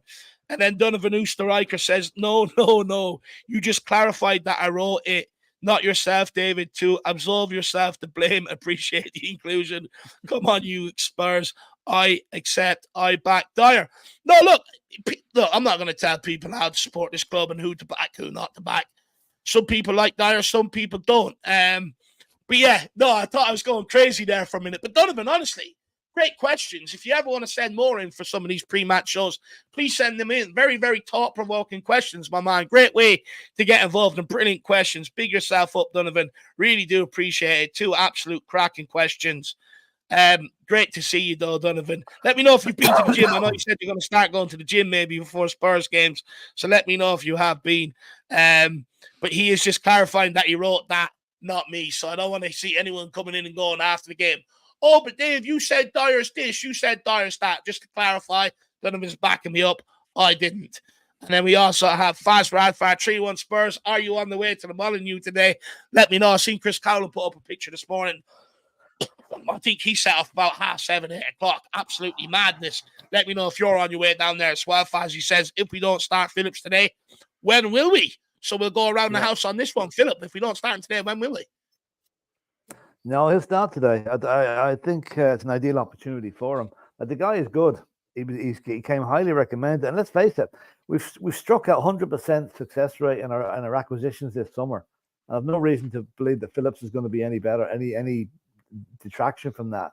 He was bought with an eye to the future, and the future for him starts today. Dermo? Yeah, good point by Faz, all right? Yeah, very good point. I mean, when do you start? I mean, they could have played them in the League Cup against Fulham, to be fair, but maybe he wasn't ready. But I think we do start him today. It's just who he partners against them. But yeah, definitely.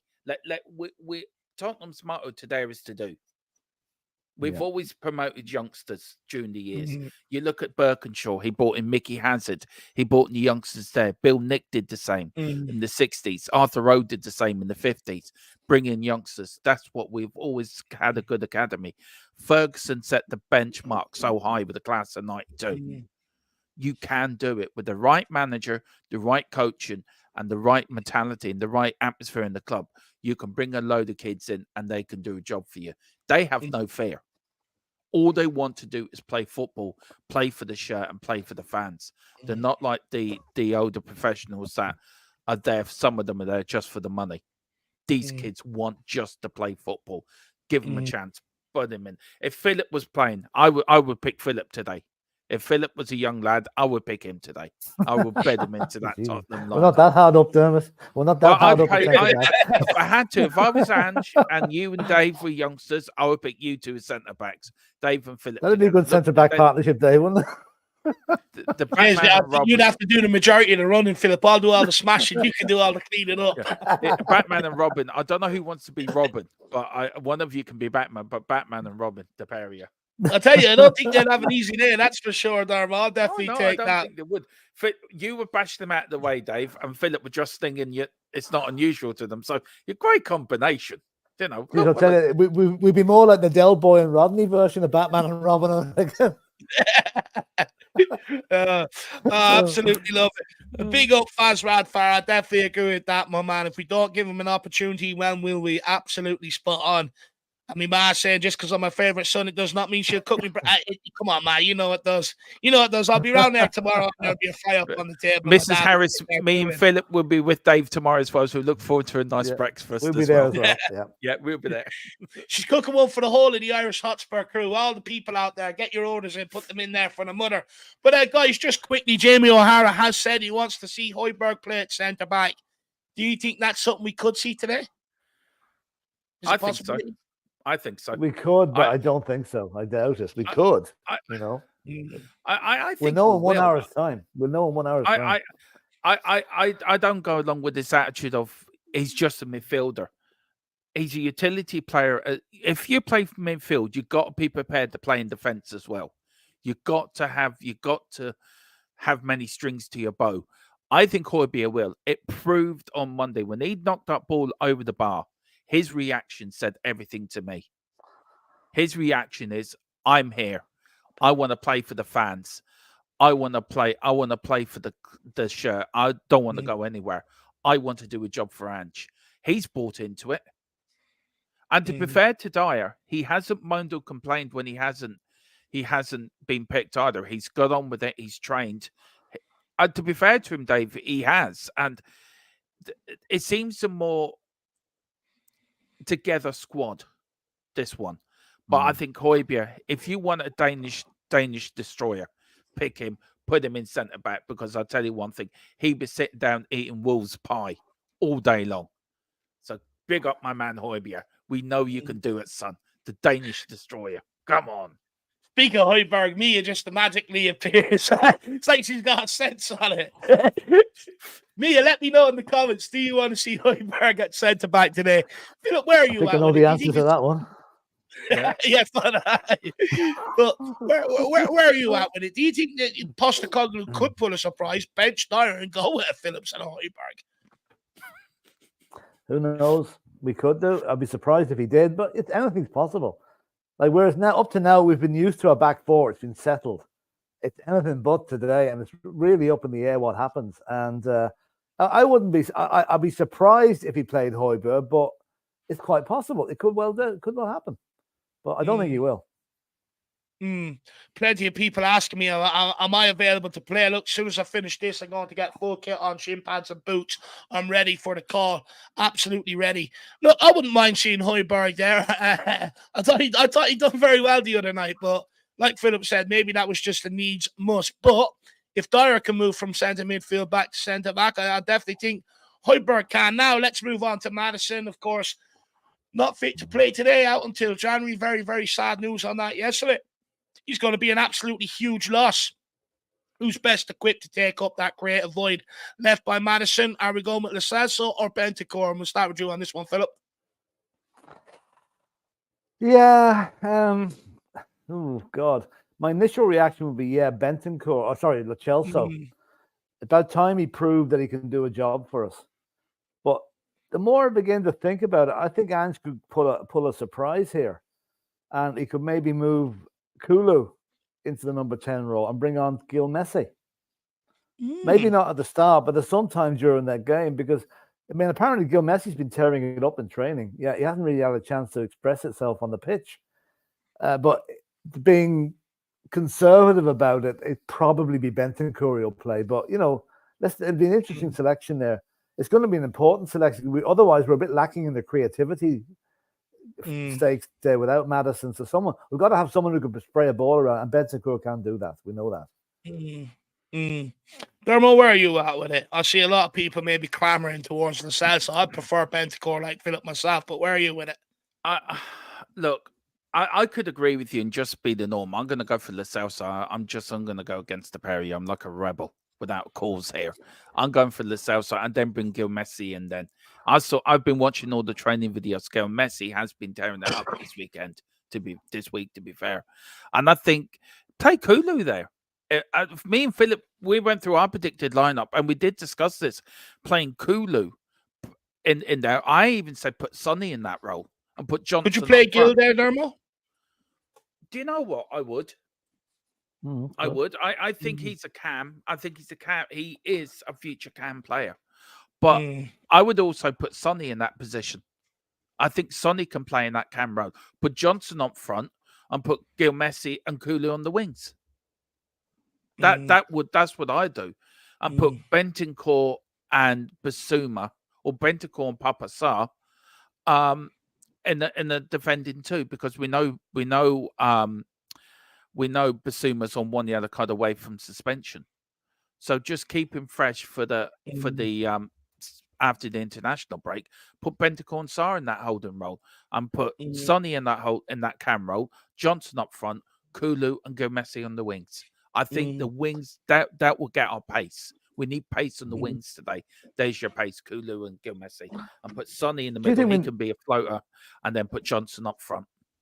Do you think we need extra protection for the back four? Seeing as we've got a makeshift back four today, should we change the formation slightly? Maybe put three defensive midfielders in. Maybe play one just in front of the back four, and the other two slightly further forward, just to protect a squad that hasn't played together. I'd go with the 4-2-3-1 and play Bissouma, in there, maybe sitting in front of that back four. I think that would give you enough cover. I do hear what you're saying. Look, you could even see a midfield three of Bissouma, Højbjerg, and Sarr, right? You just don't know. Yeah. All depends what Ange Postecoglou goes with. Like you said, you could see Kulu moved into it, then Gil.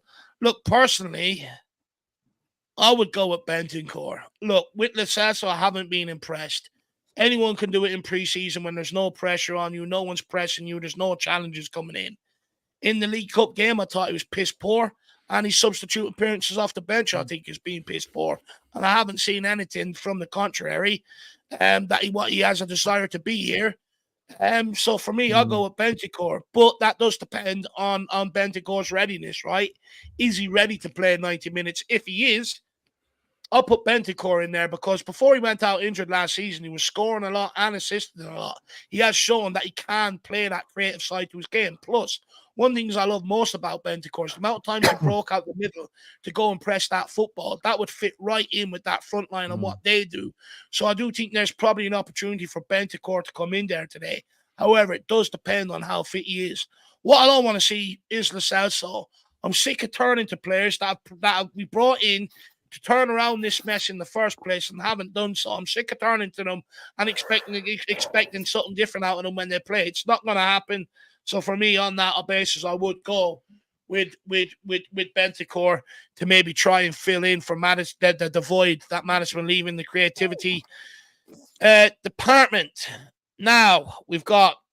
I'll do one more question and we'll go around and plug channels because then I do have to get onto We Are Tottenham TV. Interesting, guys. Son has not scored in his last 9 appearances versus Wolves in the Premier League. How important is it today that he steps up and breaks that duck against Wolves? Very important. I think he will. Very important. Yeah, I mean, Sonny is our go-to. He's our go-to man, and the fact that he hasn't scored for 9 against Wolves, he won't want that to go into double figures. So yeah, couldn't leave why not? Already. Yeah, it's very strange. He scores for fun against most other teams. I think it also proves how much we do need a striker. How much that we can only go so far with every other player chipping in. I do get that, but we need that 15 to 20 season to goal striker. If you had say for example, if you had say if Harry Kane did stay, you know full well you could probably go in there and get a 1-0 or a 2-0. But we don't have Harry Kane. So we're going to have to look at somebody in January. Now, who do we bring in for that job? Sonny. We've got Veliz. We've got Veliz on the bench. We've got the young Argentinian we do, lad but to bring they in. can only take us so far. With Sonny, we need an out-and-out striker, which we don't have at the club. Yeah, we've got a Veliz. We've got Sonny. We've got players Johnson who can play there. But they haven't got the experience. Sonny's got the experience. The other lot don't have the experience. But Sonny's not a proper striker. He's a left winger. So we are missing that striker. But saying that, when Madison is fit, when everyone is fit and flying, it doesn't look so bad. Today's going to be very interesting. See how Sonny goes, because we need Sonny to click. Because if Sonny doesn't score, I don't know where the goals are going to come from today, because we haven't got a Madison. We haven't got, maybe Kulu might get you one, but we haven't got that striker. Johnson, yeah, but Philip, Johnson. Yeah, but it's okay. Yeah, but it's okay saying Johnson and all these. These are young players who just come in. They're not. We haven't got that striker. We can say, right, he's going to get us 2 goals today if we go 2-1 down. But Johnson scored regularly for Forest, you know. But it doesn't mean you're saying Sonny's not a striker, yet he won the Golden Boot 2 years ago. So you know, but Philip, look, it's not bad it's for a all non-striker. Yeah, it isn't. But we need a proper striker up there. Yeah, but we've got to make do what we have now until January, so we can't do anything about it. We just got to keep going, you know. Yeah, it's okay. Philip saying, "Oh, Johnson can do it," or Sonny can do it. Yes, Sonny can do it, but is he done it frequently in the past? Yeah, hang on, Philip. You let me finish. Is he going to guarantee you 15 to 20 goals a season? No. Yeah. Why wouldn't he? He's halfway there already, and he's only 10 games gone. I don't think. Do you mean to say Son's like only going to score 6 more goals in the next 27 matches? No, why are you twisting my words? I'm not. You're saying Sonny will not get us 15 goals. I just don't. I'm saying he will. I just think we need to get a proper striker in January. Yeah, but you're saying Sonny won't score 15 to him. He regularly does that, and he's halfway there already. So you know. Right. Do you know what? For me, I think where I sit on it, and this is maybe the last sort of question I have around it, and I want to hear people to hear me out before they say, "Oh, Dave, you know, you're just going on about Harry Kane." Look, one thing I tried to point out in the summer is when Harry Kane was in a team where we had to outscore opponents because of our backline weren't keeping clean sheets, Kane regularly stepped up with big goals in terms of equalizers and winners, which puts points on the board. Now that we're probably going to be in a position now where we can't rely on the clean sheets and we are going to have to outscore opponents, it means we are going to need more than just Son to step up in the goal department to get over the line. And my big question is can Son now step up and be that guy and replace them big goals like Harry Kane did in a team where we have to outscore teams? Can he get them goals that matter, that get that put a point on the board or put 3 points on the board? Now, credit to Sonny. The question was there after the London derbies. When Kane goes, who's going to step up? Son has proven he's done that. When Kane goes, who's going to step up on a regular basis? Son so far has proven he's done that. But now that we're having to outscore teams, can he put the big goals that will put the points on the board? That's my last question of Sonny. I do think he's going to answer it, but it is maybe a little concern I have. But look, time will tell. Time will tell. Look, I'm still of the opinion I would like to bring another striker in here come January if we're still up around the top of the table. I get Phillips, but from what I've seen with Phillips, he ain't ready to step in and do what we need him to do in the Premier League right now. And plus, it gives us Son's 31, he'd be 33 in no time. We should be looking at getting a player in here that will be his replacement long term as well. Look, let's wait and see what happens. I think Son will step up and be the answer, but that is my concern. That it's a bit different stepping up when you've got clean sheets in the back line, but when you have to outscore opponents, can he do that? Let's wait and see. Go on, Dermo. Yeah, can I just say a few people calling me a fool and a clown in the comment? Come on, that's too far. That's my opinion. That's my opinion. I have an opinion. I think we need a striker to look. I'm not saying Sonny can't do the job, but I think we do need a striker to replace Harry Kane that will get you them 15, 20 goals a season. Look, Philip has an opinion. I respect Philip's opinion. I'm not talking about Dermot. I'm talking about you were saying Sonny wouldn't score goals. That was a different question. Do we need another striker? We do need another striker, but Sonny will always score goals. I respect your opinion, Philip. I respect Dave's opinion. I know you respect mine. But I'm not a clown or I'm not a fool. I know them. I know that's over the top. That's over the top. Just one other thing, can I just say? We're going to have, after Christmas, we're going to have a Richarlison back with pain-free Richarlison. He's obviously been playing through the pain barrier for the last few months. So don't rule him out to come back and make an impact. Because I think he's going to come back more prepared than he has been in the past few months with that injury he's been carrying. So, look, let's wait and see. And then we'll take this comment from J Mac, and then we'll let people plug their channels. J Mac says, handy to have a 25 to 35 goal a season centre forward, but Ange doesn't solely rely upon one. The collective is more important. We got goals in us. And look, I'm not denying that, but this is what I'm saying. There was a lot made over the summer. Everyone, all the front line's going to chip in with 10 to 15 goals this season. Reality is, it hasn't happened. We've gone from relying on Harry Kane to relying on Sonny. Let's be brutally honest about it. Let's stop beating around the bush here. We've gone from relying on Harry Kane, which everyone said we don't want to be a one-man team and rely just on Harry, to a team that just relies on Son to get the goals. Let's be brutally honest. We haven't solved the issue. Other players were supposed to step up, but let's not hide away from the fact Furuhashi got 30 goals in an Ange Postecoglou system. So let's stop pretending that we don't need a striker that's going to score us 20 to 30 goals a season. Ange does want it. Reason why Ange brought that into Celtic is because that was the difference from bringing Celtic from where they were to back winning the Premier League title and going on and winning the domestic treble. That was the difference. Having someone like Furuhashi there, he had Gakamakis, people like that, but he came in, got rid of them, brought in his own guys to go and score goals. Let's stop painting this nonsense that we don't need a guy up front that's going to score 20 to 30 goals a season. We do. But it's also handy to have other players chipping in. Other players did do that at Celtic, but they're not doing it at Tottenham right now. And this is where I say, today is their time to come to the party. Now that we're going to have to be in a position to outscore teams, then wingers are going to have to start chipping in a lot more frequently to help Sonny out. But look, there we have it. That's the pre-match build-up for you guys. Let's go around the houses. Let's get the score prediction and find out what's coming on these guys' channels. Philip, what's your score prediction, my man? 2-1 the Spurs. Not feeling too confident today, Philip. 2-1. No, 2-1. I'll tell you, I'll take a 2-1. I'll take 6-0 as well, but I'll take 2-1 because it means the same number of points. Yeah. I'll let Dermot plug the channel. No worries. No worries. I'm not sure. I'll snap your hand off for the 2-1 now. Sorry, Dermot, go on. I'm not sure after my last comment of Sonny Phillips, I may let you do that. People might unsubscribe. No, go on. If I stop No, go on, it. go on. Go on. Go on, Dermot. What's your score prediction, my man? Look, I said 2-1 in my match day prediction, Dave. You saw me build it up from a draw to a win.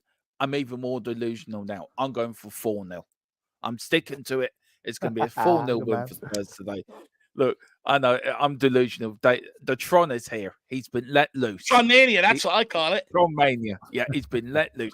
My missus called me Tron last night and I didn't answer her. And she said, everybody else calls you Dermatron on Tron. I said, yeah, but when I'm off YouTube, it's Dermot. When I'm on YouTube, it's Dermatron or Tron. So there you go. It's like an alter ego. Look, if you like what me and Philip have to say, if you want to see me and Philip do more battling and bickering and him hit me over the head with a hammer, telling me to calm down, find us on THFC Till I Die, your home of Tottenham past, present, and exciting future on the Rand strain. And yeah, we're on the march to 2K. I think we're nearly at 1,640. So come on, guys, let's get to nearly 2K before Christmas. It will help me and Philip out so much just to get there. Give us a nice early Christmas present, and also like and subscribe to Dave and Jack as well. Do a fantastic shop, the mothership to THFC Till I Die. Always have been, always will be. Nah, look, I want to say, first of all, I appreciate you two boys for getting up so early and being gracious and giving up your time to come on and have a good chat with me, about this game today. You've really put my nerves at ease and hopefully a lot of other people's out there. But however, we are into the season of giving. Thanksgiving just around the corner for you American and Canadian people, and also Christmas around the corner for the likes of me, who calls himself Mr. Christmas. I absolutely love it. So please, since we're in the season of giving, please get over there, smash the subscribe button to the boys, and let's get them up to 2K before Christmas. Me, I'm going to go with a 2-1 win, maybe an ugly win at that, but sometimes they're enjoyable, them ugly wins. So I'm going to go with 2-1 Tottenham. I do think Ange might just be the guy to find the solutions or the antidote to our headaches. Of course, Dave coming out with big words and great lyrics because I had my coffee this morning.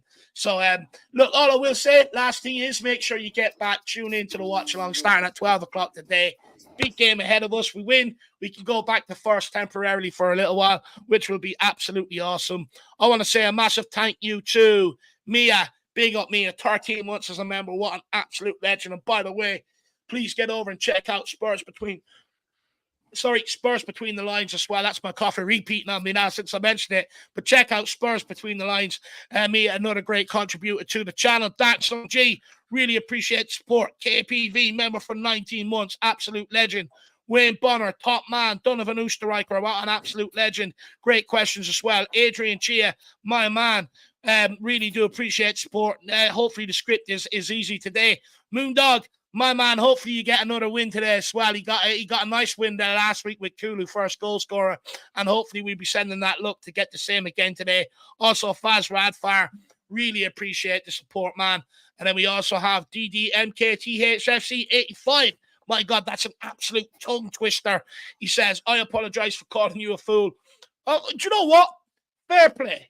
Yeah, absolute fair play. That takes big absolute bollocks. No one pulled you out, but to put yourself out there and say that, fair play, this guy. Absolute fair play. What I meant was it's foolish to say Son wouldn't get 15 plus goals. I worded it poorly. We do need help for Son. Dermo, what do you want to say to DDM? Because it takes a lot of bollocks. Yeah, fair up. You've got a big pair of balls for doing that, so fair play to you. Big cojones. Yeah. Big fair play. Look, Philip knows my memory isn't great. So I sometimes do get things wrong because my memory isn't great sometimes and I do forget stuff. So I may have got that big wrong, but fair play to you for apologizing. Apology accepted. Yeah, I do agree with you. We do need help for Son, but sometimes I do forget stuff or I might get muddled up in some stuff. Nobody's perfect, but big up to you for apologizing and apology accepted as well, man. Big up. See, we're all Spurs fans at the end of the day. Let's all love each other. Everyone else hates us, so we need each other's love. Big up DDMK. What an absolute legend.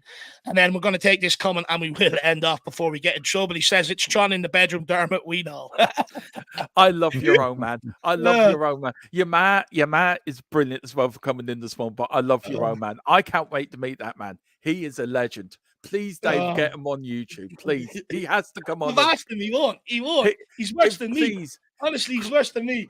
But look, my Christmas present, right, from Santa is to get Mr. Harris on a pre-match show over Christmas. So please, Mr. Harris, do us a favor. You don't have to show your face. You can go behind the camera.